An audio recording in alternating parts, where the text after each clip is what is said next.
The PlayStation 2, one of the most successful video game consoles of all time. Released on March 4th, 2000, the PS2 went on to sell over 155 million units worldwide during its lifespan. They kept releasing games for this thing up until maybe 2013 or 14. It's actually insane. With that being said, the PS2 has an enormous library of great games, and lots of them at great prices despite retro gaming getting more popular. So in this list, I'm going to give you my top 10 games you can start a complete in-box collection with. None of them are going to be over $20 complete in-box at the time of this video. Another rule that I'm going to give myself is that none of these games have been re-released. No remakes and no HD collections, no PC ports or Steam releases. I'm also going to keep these snippets short and sweet because I'm bad at making videos. So before I get started, smash that like and subscribe, and let's grab that piggy bank, dig up those couch quarters, and head to your local Coinstar, because here's my top 10 budget PS2 games.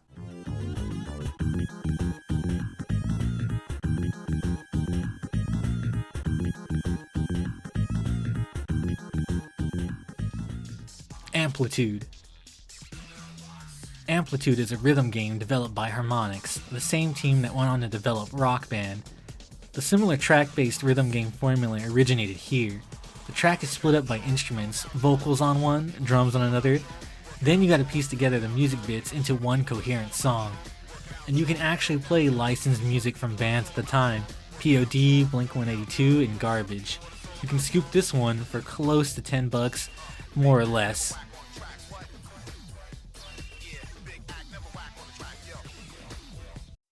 Gran Turismo 3. Well, of course I'm going to include one of the best selling games for the system on this list. If you have a PS2, you should also have Gran Turismo 3. This game still holds up to this day. The visuals at the time went for photorealism. So in 2001, I could say that they successfully pulled this off, and at a great frame rate. You get both arcade and simulation modes, with all the glory of the license challenges. Since it sold so well, there's tons of copies out there you can snag. They'll run you about $5 to $10 tops. This game also supports all the Logitech wheels that had PS2 support during that time. So if you want to get it and go for a low budget racing setup, here you go.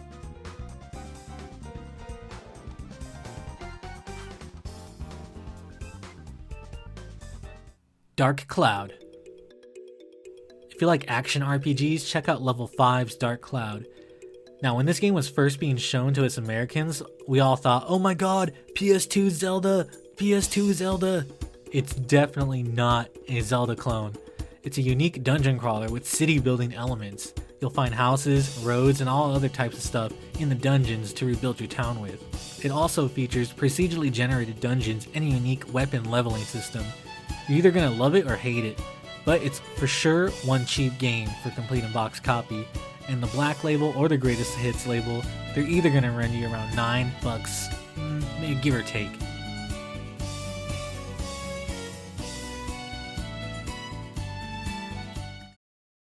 The Bouncer.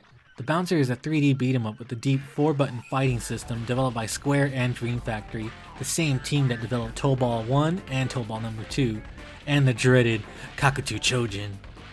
This game will take you a while to figure out, but once you get the hang of it and you learn how to use the block button, you'll be greeted with a story-heavy beat-em-up with a lot of good-looking pre-rendered cutscenes for the time. It's running about $15 complete in box, probably less than the cost of the zippers to make your Bouncer cosplay.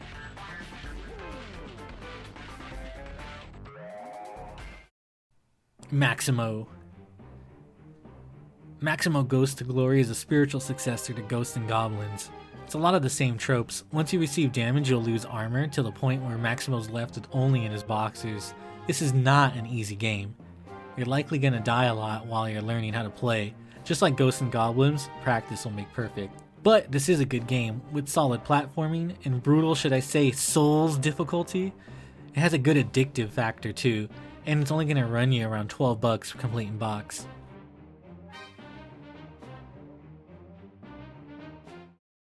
Shinobi. Yes, it's just called Shinobi. Now, I personally love Shinobi, Return of Shinobi, and Shinobi 3. And in this game, instead of good old Joe Musashi, you'll play as a ninja named Hatsuma. And you gotta stop demons from taking over Japan with your soul-hungry blade. This game is really fast paced. You can hack up the enemies and group them together in a combo, and if you combo them, you get a cool kill cam. I'd say this game has a lot of repetitive action, but what kind of fast paced hack and slash doesn't? You know, you beat up enemies and you come back, kill a boss, next level, you kill some more guys, you kill a boss, you know, rinse and repeat. The good thing is this game should only run you around $10 average.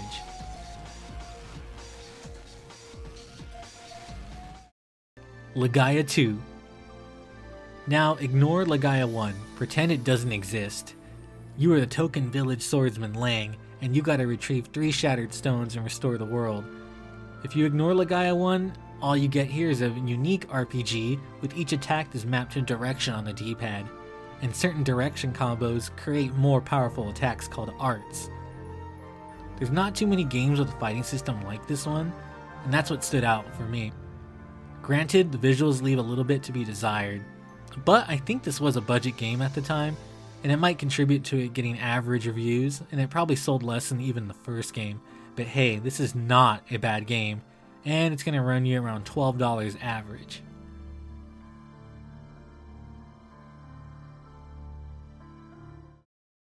Contra Shattered Soldier. Released as Shin Contra in Japan, this game goes back to the old school, hard as hell 2D shoot 'em up style gameplay as the original arcade and NES versions. Instead of power-ups though, you get selectable weapons to use at any time during the game. I think the difficulty of this one is one of the reasons why this game is so cheap, because complete copies can only run you close to $15, which is really weird for a Contra game, and a good Contra game at that.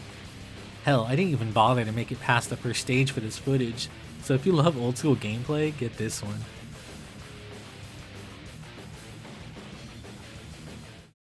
Virtua Fighter 4, Virtua Fighter 4 Evo.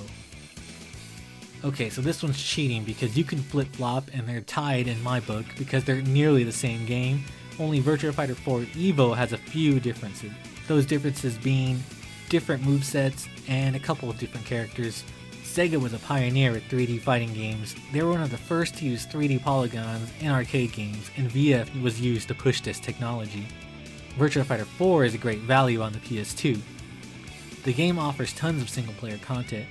You can test your skills against strong AI opponents in the quest mode and try to become the best VF player you can. You can also unlock custom costume items and make your character unique.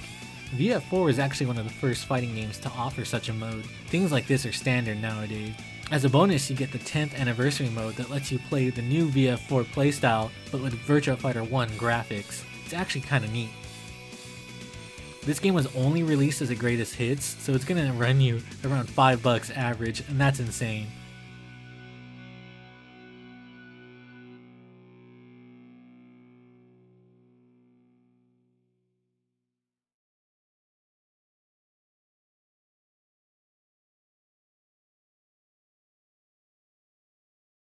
We love Katamari. And now for my personal favorite on this list, We Love Katamari. The sequel to the 2004 mega cult hit. You play as the tiny prince of the cosmos, or one of his many cousins, collecting things for the citizens of Earth and transform those objects into stars of the sky. Yes, that's really the premise of this game, and it's super fun. In this version, the people of Earth give you specific sizes to make stars or specific themes, such as keeping a fire lit or collecting tons of cookies and sweets. You can really veg out and lose a couple hours in this game easily. That's why I'm personally putting it at the top of the list. It just has so much replay value. Let's not forget the killer soundtrack with a great mix of styles of music. You can actually listen to a lot of these songs in your car and not seem like a weirdo. And one of the best things about it, this game's only going to run you close to $11 average, which is insane for this gem. And it's never been ported to anything else, and that's a crime.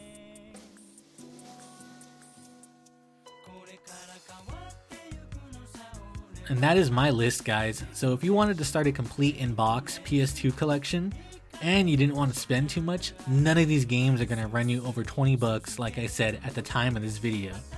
So if you have any suggestions for the next video, just leave a comment, or if you know any better games, let me know. Thank you so much for watching, guys, and I'll see you later.